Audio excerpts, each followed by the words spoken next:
Hello friends, carry on study with home academy में आप सभी का स्वागत है। आज है 25 अप्रैल 2023 और आज इस वीडियो में हम बात करेंगे छत्तीसगढ़ राष्ट्रीय और अंतर्राष्ट्रीय से संबंधित 24 अप्रैल और 25 अप्रैल से महत्वपूर्ण प्रश्नों के बारे में, 24 अप्रैल के और 25 अप्रैल के कुछ नए प्रश्नों के बारे में।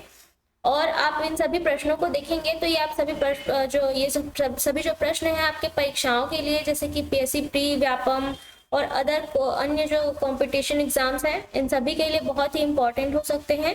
और ये सभी प्रश्न जो है इन सभी महत्वपूर्ण टॉपिक्स पर बनकर तैयार किए जाते हैं। तो सभी प्रश्नों को और उनके दिए गए तथ्यों को पूरा पढ़िएगा, क्योंकि किसी भी तथ्य से कोई भी प्रश्न बनाए जा सकते हैं। सभी तथ्य और प्रश्न इंपॉर्टेंट हैं।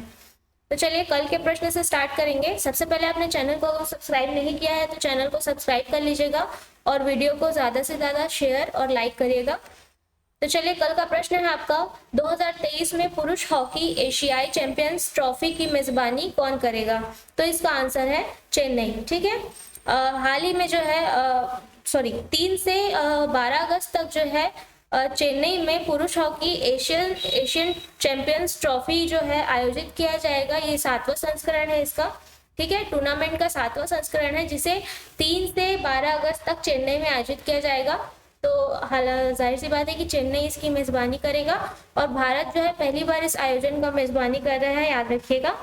चेन्नई ने आखिरी बार 2007 में अंतर्राष्ट्रीय हॉकी प्रतियोगिता की मेजबानी की थी, ये भी याद रखिएगा। और इस जो टूर्नामेंट है, इस प्रतियोगिता है एशियाई चैंपियनशिप ट्रॉफी में भारत, दक्षिण कोरिया, मलेशिया, पाकिस्तान, जापान और चीन जो है हिस्सा लेंगे। ठीक है, चलिए याद रखिएगा। अब आज के प्रश्न से स्टार्ट करते हैं। आज का प्रश्न है, हाल ही में राज्य के किन जिलों के ग्राम पंचायतों को राष्ट्रीय पंचायत पुरस्कार मिला है? तो इसका आंसर है सरगुजा और धमतरी। ठीक है, विस्तार पर बात करते हैं। देश में विभिन्न क्षेत्रों में उल्लेखनीय कार्यों के लिए 43 ग्राम पंचायतों को पुरस्कार दिए गए हैं, 43। नई दिल्ली में आयोजित कार्यक्रम में सरगुजा की जनपद पंचायत लुंड्रा के ग्राम पंचायत नागम को गरीबी उन्मूलन एवं आजीविका संवर्धन के लिए और धमतरी के नगरी पंचायत के ग्राम सांकरा को स्वस्थ पंचायत थीम के लिए जो है पुरस्कृत किया गया है, याद रखिएगा।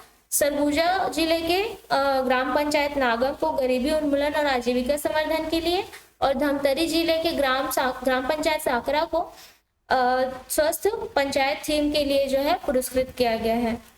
चलिए अगला प्रश्न है, हाल ही में राज्य में किस स्थान पर दुर्लभ प्रजाति का चौसिंगा पाया गया है? तो इसका आंसर है कांगेर घाटी राष्ट्रीय उद्यान में। विस्तार पर बात करते हैं। चौसिंगा, जिसका वैज्ञानिक नाम टेटासेरस क्वाड्रिकार्निस है, ये एक प्रकार का हिरण है, हिरण की एक प्रजाति है तथा इसकी ऊंचाई जो है मात्र 2 फीट है और लंबाई 1 मीटर होती है। यह पूरी दुनिया में सिर्फ भारत और नेपाल के जंगलों में पाया जाता है, जो वर्तमान में देश में लुप्त प्राय प्राणियों की श्रेणी में आते हैं। ठीक है, जैसे कि बाघ है, उसी प्रकार ये भी जो है लुप्त प्राय प्राणियों की जो श्रेणी में आ चुके हैं। अत्यंत दुर्लभ होने के कारण इसे वन्य जीव संरक्षण अधिनियम की अनुसूची 1 के तहत संरक्षित जीवों की सूची में रखा गया है। जैसे कि बाघों को रखा गया, उसी प्रकार इन्हें भी रखा गया है। चलिए अगला प्रश्न है, छत्तीसगढ़ किस क्रम का राज्य है जहां कृषि अभियांत्रिकी संचालनालय बनने जा रहा है? तो ये 3रे क्रम का राज्य है, याद रखिएगा।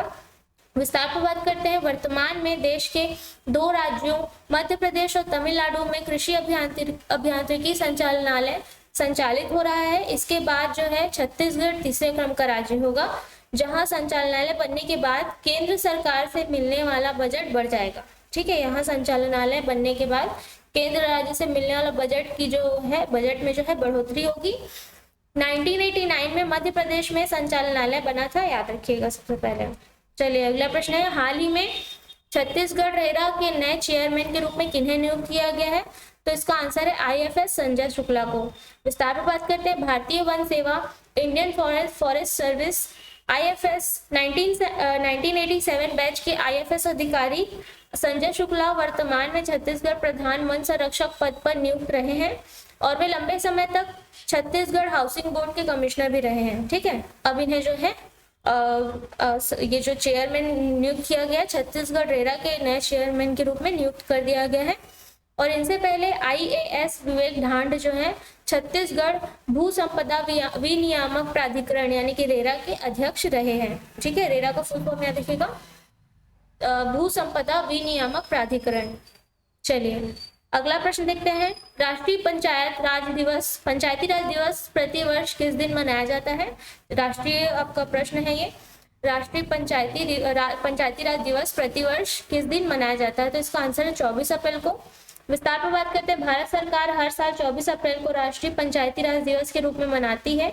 इसे राष्ट्रीय स्थानीय स्वशासन दिवस भी कहा जाता है। ठीक है, याद रखिएगा, इसे राष्ट्रीय स्थानीय स्वशासन दिवस भी कहा जाता है। पहली बार राष्ट्रीय पंचायती राज दिवस 2010 में तत्कालीन प्रधानमंत्री मनमोहन सिंह द्वारा घोषित किया गया था। इस वर्ष की जो राष्ट्रीय पंचायती राज दिवस है, इसकी थीम है आजादी का अमृत महोत्सव समावेशी विकास। याद रखिएगा, 24 अप्रैल को राष्ट्रीय पंचायती राज दिवस मनाया जाता है और इस वर्ष की इसकी थीम है आजादी का अमृत महोत्सव समावेशी विकास।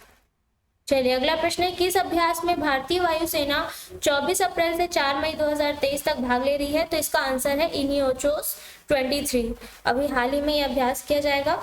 यह बहुराष्ट्रीय वायु अभ्यास इनियोचोस 23 ग्रीस के एंड्रावेडा एयरबेस में आयोजित किया जाएगा तथा इसकी मेजबानी हेलेनिक वायुसेना द्वारा की जाएगी।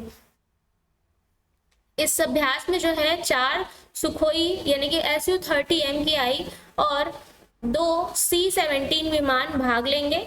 इस अभ्यास का उद्देश्य भाग लेने वाली वायुसेनाओं के बीच अंतरराष्ट्रीय सहयोग, तालमेल और इंटर ऑपरेबिलिटी को बढ़ावा देना है। ठीक है, बढ़ाना है इसका उद्देश्य। चलिए अगला प्रश्न देखते हैं, सरकारी विभाग में 100% इलेक्ट्रिक वाहनों का इस्तेमाल होने वाला पहला राज्य कौन बनेगा? तो आपको पता होगा उत्तर प्रदेश। विस्तार पर बात करते हैं, 2030 तक सरकारी विभागों में इस्तेमाल होने वाले वाहनों को चरणबद्ध तरीके से इलेक्ट्रिक वाहनों में बदलने का लक्ष्य रखा गया है। यूपी सरकार द्वारा ये लक्ष्य रखा गया है। इलेक्ट्रिक वाहनों को प्रोत्साहित करने के लिए 14 अक्टूबर 2022 को उत्तर प्रदेश इलेक्ट्रिक वाहन निर्माण और गतिशीलता नीति 2022 को अधिसूचित किया गया था, जिस पर 3 साल तक टैक्स और रजिस्ट्रेशन फीस में छूट का प्रावधान रखा गया है। ठीक है, अगला प्रश्न है, हाल ही में विंग कमांडर दीपिका मिश्रा को किस सम्मान से सम्मानित किया गया है? तो इसका आंसर है शौर्य पदक, वीरता पुरस्कार से सम्मानित किया गया है। विस्तार पर बात करते हैं, 20 अप्रैल 2023 को नई दिल्ली में आयोजित अलंकरण समारोह में भारतीय वायुसेना प्रमुख air chief marshal VR Chaudhary द्वारा विंग कमांडर दीपिका मिश्रा को पदक ये प्रदान किया गया है, वीरता पदक प्रदान किया गया है। विंग कमांडर दीपिका मिश्रा जो है वीरता पुरस्कार से सम्मानित भारतीय वायुसेना की पहली महिला अधिकारी बन गई हैं। वीरता पुरस्कारों की घोषणा जो है 2022 में स्वतंत्रता दिवस पर की गई थी, यानी 15 अगस्त 2022 में किया गया था इन पुरस्कारों की घोषणा, जिसमें दीपिका मिश्रा का नाम भी जो है शामिल है। चलिए अगला प्रश्न है, हाल ही में इसरो ने किस रॉकेट से 2 सैटेलाइट की लॉन्चिंग की है? तो इसका आंसर है PSLV C-55। रॉकेट का नाम है PSLV C-55। विस्तार पर बात करते हैं, इसरो ने 22 अप्रैल को इस रॉकेट से सिंगापुर के 2 सैटेलाइट सफलतापूर्वक लॉन्च किए हैं। आंध्र प्रदेश के श्रीहरिकोटा से भेजे हुए सैटेलाइट के साथ इसरो के PSLV ऑर्बिटल एक्सपेरिमेंटल मॉड्यूल भी प्रयोग के लिए भेजा गया है। ठीक है, चलिए अगला प्रश्न है, हाल ही में देश का दूसरा सर्वश्रेष्ठ टाइगर रिजर्व कौन सा बना है? इसका आंसर है सतपुड़ा टाइगर रिजर्व। विस्तार पर बात करते हैं, मध्य प्रदेश का सतपुड़ा टाइगर रिजर्व 93.18% अंक के साथ देश का दूसरा सर्वश्रेष्ठ टाइगर रिजर्व बन गया है, जो एक्सीलेंट की श्रेणी में आता है। मतलब जो देश के टाइगर रिजर्व है, इन्हें 4 श्रेणियों में विभाजित किया गया है। पहला एक्सीलेंट, दूसरा वेरी गुड, तीसरा गुड और चौथा फेयर। तो सतपुड़ा टाइगर रिजर्व जो है एक्सीलेंट की श्रेणी में आता है, 93.18% अंक के साथ दूसरे नंबर पर है। साथ ही 91.67% के साथ टॉप 5 में कान्हा टाइगर रिजर्व भी जो है एक्सीलेंट श्रेणी में ही आता है। और वेरी गुड श्रेणी में पेंच, बांधवगढ़ और पन्ना टाइगर रिजर्व है। गुड कैटेगरी श्रेणी में जो है संजय दुबरी टाइगर रिजर्व है। और पहले स्थान पर केरल का पेरियार और तीसरे स्थान में कर्नाटक का बांदीपुर टाइगर रिजर्व जो है स्थित है। ठीक है, अगला प्रश्न देखते हैं, हाल ही में किस विधानसभा में पहली बार चुनाव आयोग ने वोट फ्रॉम होम विकल्प पेश किया है? तो इसका आंसर है कर्नाटक। विस्तार पर बात करते हैं कर्नाटक विधानसभा के बारे में बात हो रही है। विस्तार पर बात करते हैं, यह उन लोगों के लिए अपनी तरह की पहली पहल है जो वृद्धावस्था या अक्षमता के कारण मतदान केंद्र नहीं पहुंच पाते, नहीं जा सकते हैं। यह पहल शहरी क्षेत्रों में चुनावी भागीदारी को प्रोत्साहित करेगी और इसे बेंगलुरु में 80 वर्ष से अधिक या विकलांग वर्ग के लोगों के द्वारा लगभग 8900 व्यक्तियों द्वारा जो है चुना गया है। मतलब जो है 8900 व्यक्तियों के द्वारा 8900 विकलांग और 80 वर्ष से अधिक व्यक्तियों के द्वारा चुना गया है। ठीक है, चलिए अगला प्रश्न है, हाल ही में केंद्रीय कृषि मंत्री द्वारा बीज संबंधित मोबाइल ऐप के साथ कौन सा पोर्टल लॉन्च किया गया है? तो इसका आंसर है साथी पोर्टल। बीज संबंधित मोबाइल ऐप और पोर्टल जो है साथी पोर्टल है। विस्तार पर बात करते हैं, साथी का फुल फॉर्म है seed traceability authentication and holistic inventory. ठीक है, साथी का फुल फॉर्म याद रखिएगा। साथी पोर्टल और मोबाइल एप्लीकेशन जो है एक केंद्रीकृत ऑनलाइन सिस्टम है। इसे बीज उत्पादन, गुणवत्तापूर्ण बीज की पहचान और बीज प्रमाणीकरण की चुनौतियों से निपटने के लिए तैयार किया गया है। ठीक है, इस पोर्टल को, और इसे केंद्रीय कृषि व किसान कल्याण मंत्रालय के सहयोग से NIC ने उत्तम बीज समृद्ध किसान की थीम पर विकसित किया है। ठीक है, याद रखिएगा, साथी पोर्टल को उत्तम बीज समृद्ध किसान की थीम पर लॉन्च किया गया है, विकसित किया गया है। चलिए अगला प्रश्न है, हाल ही में विश्व या अंतरराष्ट्रीय पुस्तक दिवस कब मनाया गया? तो इसका आंसर है 23 अप्रैल को। विस्तार पर बात करते हैं, विश्व पुस्तक दिवस, विश्व पुस्तक और कॉपीराइट दिवस का आयोजन संयुक्त राष्ट्र शैक्षिक वैज्ञानिक और सांस्कृतिक संगठन यूनेस्को द्वारा आयोजित किया जाता है। ठीक है, इसे 1995 में मनाया जा रहा है। इसे 1995 में सबसे पहले मनाया गया है। यहाँ पे प्रिंटिंग मिस्टेक है, 1995 में सबसे पहले मनाया गया था। और इसे जो है लेखक 1995 से मनाया जा रहा है लगातार, ये सही लिखा हुआ है, 1995 से लगातार मनाया जा रहा है। पहली बार 1995 में मनाया गया था और इसे लेखक मिगुएल डी सर्वेंटीज की जो है पुण्यतिथि पर मनाने का विचार किया गया था। ठीक है, चलिए अगला प्रश्न है, बहुपक्षीय सैन्य अभ्यास ओरियन की मेजबानी कौन सा देश कर रहा है? तो इसका आंसर है फ्रांस। विस्तार पर बात करते हैं, फ्रांस के मोंट डी मार्सन एयरबेस में 18 अप्रैल 2023 को बहुपक्षीय सैन्य अभ्यास ओरियन शुरू हुआ है। इस अभ्यास में भारत, फ्रांस और संयुक्त राज्य अमेरिका सहित कई देशों के सैनिकों और विमानों ने हिस्सा लिया है।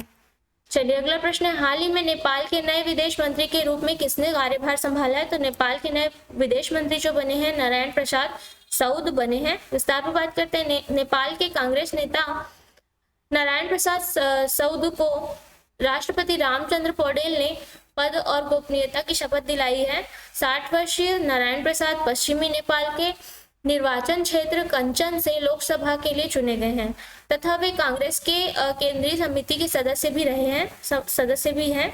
वे इससे पहले शिक्षा, सिंचाई और खेल राज्य मंत्री भी रह चुके हैं। ठीक है, चलिए अगला प्रश्न है, हाल ही में देश की पहली वाटर मेट्रो का लोकार्पण कहाँ किया जाएगा? तो इसका आंसर आपको कमेंट बॉक्स में देना है। साथ ही मैं बताना चाहूंगी कि हमारे एकेडमी में PSC प्री और व्यापम और अदर एग्जाम्स के जो है ऑफलाइन और ऑनलाइन क्लासेस स्टार्ट की जा रही हैं, कंडक्ट की जा रही है। तो अगर आप इंटरेस्टेड हैं या किसी क्लास के बारे में जानकारी चाहते हैं तो दिए गए कॉन्टैक्ट नंबर पर कॉन्टैक्ट कर सकते हैं या विजिट कर सकते हैं अमर कॉम्प्लेक्स, गांधी चौक, जूना बिलासपुर, हमारे एकेडमी में। तो आज के वीडियो में इतना ही, कल बात करेंगे अगले वीडियो में।